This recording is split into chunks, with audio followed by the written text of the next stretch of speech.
না আমি আজকে ভগবানের ভোগের থালি সাজিয়ে নিচ্ছি, অন্ন দিয়ে দিচ্ছি, অন্নটাকে ঠিক করে গুছিয়ে দিচ্ছি। এবার আমি থোড় রান্না করেছি আলু দিয়ে ছোলা দিয়ে ভগবানকে দেব। আমি আজকে ওলকপি দিয়ে বড়ি দিয়ে আলু দিয়ে রসা করেছি, বেড়ে নিচ্ছি।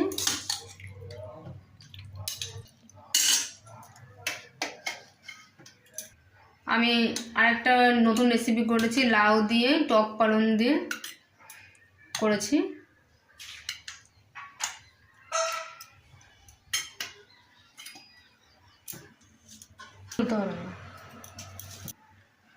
এবার ভগবানের জন্য গ্লাস হচ্ছে দিয়ে দিয়েছি, জল দিয়ে দিয়েছি।